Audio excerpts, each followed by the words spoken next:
Imagine a future where death is not the end, but a temporary pause.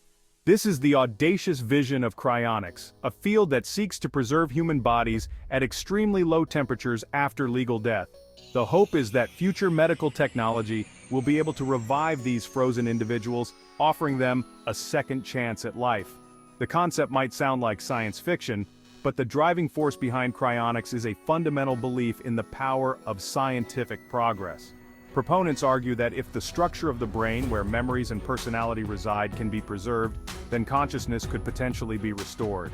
Cryonics is a gamble, a bet on the ingenuity of future generations. It is a testament to the human desire to transcend our biological limitations and explore the uncharted territories of life and death. But is this a future we can realistically hope for? At the heart of cryonics lies cryopreservation, the preservation of biological material at extremely low temperatures. The goal is to halt biological decay by stopping all biological activity. This is achieved using liquid nitrogen at -196 degrees Celsius. One of the biggest challenges is ice crystal formation. These crystals can damage cells and tissues. Cryonicists use vitrification to combat this. Vitrification turns the body into a glass-like state, preventing ice crystals. Today, several organizations around the world offer cryonic preservation services. The largest and most well-known include Alcor Life Extension Foundation and the Cryonics Institute, both based in the United States. These organizations have cryopreserved hundreds of individuals, with many more signed up for the procedure upon legal death. The process typically begins immediately after legal death is declared. The body is cooled and circulated with a solution designed to protect organs and tissues. It is then transported to the cryonics facility, where the vitrification process takes place. Finally, the body, encased in a protective capsule, is stored in a large tank of liquid nitrogen, ready for the potential technology of the future. However, it is important to note that cryonics remains highly speculative. No human has ever been revived after cryopreservation, and there is no scientific consensus on whether it will ever be possible. Section 4. The Big Thaw: Can we really reverse death? The biggest question surrounding cryonics is whether revival is even theoretically possible. Critics argue that the damage inflicted on the body during death and the cryopreservation process is simply too great to reverse. They point to the fact that even if we could somehow repair the physical damage, there is no guarantee that consciousness, memories, and personality would remain intact. Proponents counter that our understanding of the brain is still evolving.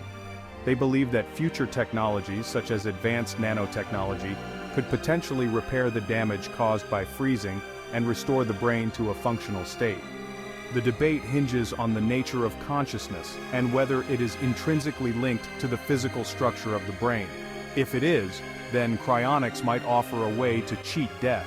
However, if consciousness is more ephemeral, then revival might be an insurmountable challenge. Section 5. Ethical Crossroads: Cryonics and the Future of Humanity. Beyond the scientific hurdles, cryonics raises a host of ethical dilemmas. One of the most pressing concerns is the question of identity. If a cryopreserved individual were to be revived centuries from now, would they be the same person who chose to undergo the procedure? What would their rights be in a world vastly different from their own?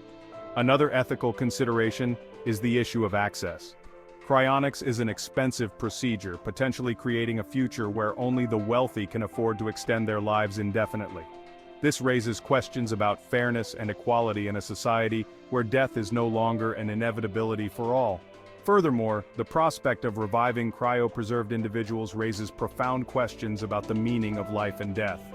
Would death lose its significance if it were no longer a permanent state? How would our views on life, mortality, and the human experience change? A glimpse into tomorrow: advancements and possibilities. Emerging technologies offer hope for the future of cryonics. Nanotechnology could develop molecular machines to repair cellular damage. Regenerative medicine is making strides in repairing organs and tissues. Stem cell research, gene editing, and bioprinting could revolutionize treatments. These technologies may one day revive cryopreserved individuals.